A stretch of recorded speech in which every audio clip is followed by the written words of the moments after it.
வணக்கம் நேயர்களே. நேற்றைய வீழ்ச்சியிலிருந்து இன்றைய தினம் நமது சந்தைகள் ஒரு உச்சத்திலே போனது என்று சொல்லலாம். 163 புள்ளிகளுக்கு மேலே அதிகரித்து 23,325 ஹைக்கிட்ட தான் முடிவடைந்திருக்கிறது, குறிப்பிடத்தக்கது.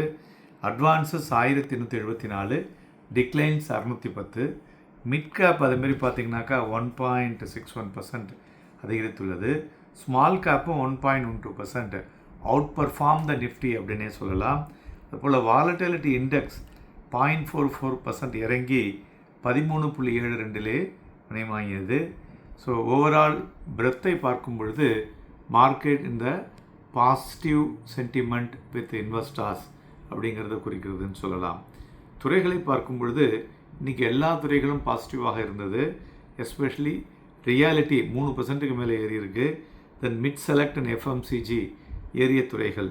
அதுபோல் இண்டிவிஜுவல் ஸ்டாக்ஸை பொறுத்தவரை பார்த்தோம்னா Tata consumer, Zomato, Titan, IndusInd bank, Maruti இவையெல்லாம் ஏறிய பங்குகள். இறங்கின பங்குகளில் பார்த்தோன்னா பிஎல், UltraTech cement, Nestle, power grid and L and T. மேலும் இன்றைய தினம் வெளிவந்துள்ள ஹெச்எஸ்பிசி பிஎம்ஐ டேட்டாவை பார்க்கும் பொழுது 58.1 வயசு 57.6. ஸோ மேனுஃபேக்சரிங் ஆக்டிவிட்டி ஒரு பெட்டர் மூமெண்ட் வந்திருப்பது குறிப்பிடத்தக்கது. அதுபோல் நேற்றுக்கு நம்ம சொன்னோம் இந்தியாவினுடைய மேக்ரோ லெவலில் இந்த விஷயங்கள் எல்லாம் எப்படி இருந்ததுன்னு.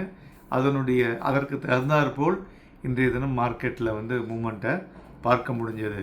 மேலும் சைனா என்ன சொல்லியிருக்காங்க, அவங்களுடைய சில கம்பெனிஸ்லாம் அமெரிக்காவில் முதலீடு செய்கிறாங்க, அதெல்லாம் ரெஸ்ட்ரிக்ட் பண்ண போகிறோம், குறைக்கிறதுக்கு சொல்லிக்கொண்டிருக்கிறோம் என்ற விஷயமும் சொல்லியுள்ளார்கள். அதுவும் குறிப்பிடத்தக்கதுன்னு சொல்லலாம். மேலும் டாப் வால்யூம் ஆன் 500 ஸ்டாக்ஸில் பார்க்கும் பொழுது குவெஸ்கார்ப் 13.3 டைம்ஸ் அதிகரித்திருக்கிறது வால்யூமில். சிஎஸ்பி 2.87 டைம்ஸ் அதிகரித்துள்ளது. ஹெஸ்டர் பயோ 4.89 டைம்ஸ் அதிகரித்துள்ளது என்று சொல்லலாம். மேலும் பிஎஸ்யூ பேங்க்லாம் ஒரு பாசிட்டிவ் அவுட்லுக்கில் இருக்குது.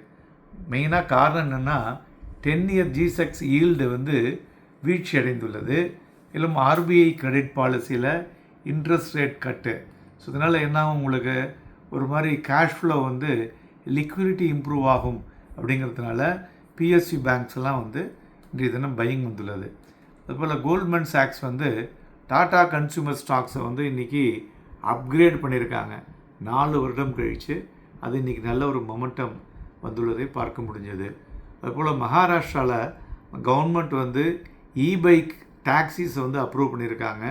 ஸோ எல்லா சிட்டிஸ்லேயும் it is a positive news for the ebikes vehicles, யாரெல்லாம் மேனுஃபேக்சர் பண்ணுறாங்களோ. மேலும் இன்றைய தினம் வெளிவந்துள்ள நம்மளுடைய டிஃபென்ஸ் எக்ஸ்போர்ட்ஸ் FY 24-25 பார்த்திங்கன்னா 12% மேல் அதிகரித்து கிட்டத்தட்ட 3 பில்லியனுக்கு நம்ம எக்ஸ்போர்ட் பண்ணியிருக்கோம். ஸோ இந்த டிஃபென்ஸை பற்றி நம்ம சிறப்பு பதிவே நம்ம கொடுத்துருந்தோம். அதை பார்த்திங்கன்னா இன்னும் அந்த துறைகளில் இருக்கக்கூடிய என்னென்ன ஸ்டாக்ஸ் என்ன ஏதுங்கிறதும் நீங்கள் போய் பார்த்துக்கலாம். ஸோ எதுவும் இன்றைய தினம் அதனால் அந்த துறையிலையும் மொமெண்டம் வந்துடும் அப்படின்னு எதிர்பார்க்கலாம். பிளாக் டீலை பொறுத்தவரை பார்த்தோம்னா லூபின், டாக்டர் லால்பத் லாப், தென் கோஃபோஜ், இந்துசின் பேங்க் இதெல்லாம் பிளாக் டீல் நடந்துள்ளது. நிஃப்டி ஃபியூச்சர் வால்யூம் இன்றைக்கி பார்த்தோன்னா 48.15 lakhs. Then bank Nifty volume is ஆவரேஜாக நடந்திருக்கு. நிஃப்டியை பொறுத்தவரை காலையில் ஒரு கேப் அப் வந்தது. தென் ஒரு 9:15 பார்த்தோன்னா 9:20 லோ 23,158.45. தென் ஹை பார்த்தோன்னா 23,350, கிட்டத்தட்ட 200 புள்ளிகள் நியர்லி இன்றைய தினம் ஒரு மூமெண்ட் இருந்தது, குறிப்பிடத்தக்கது.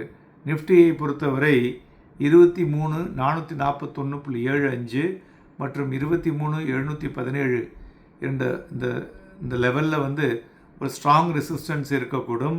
சப்போர்ட்னு பார்த்தோன்னா 23,289 மற்றும் 23,013. ஸோ பட் ஓவராலாக நாளைய தினம் சந்தைகள் இந்த 23,440 தாண்டினா ஒரு ஷார்ட் கவரிங்கில் மேலே செல்லக்கூடிய வாய்ப்புகள் இருக்கக்கூடும்.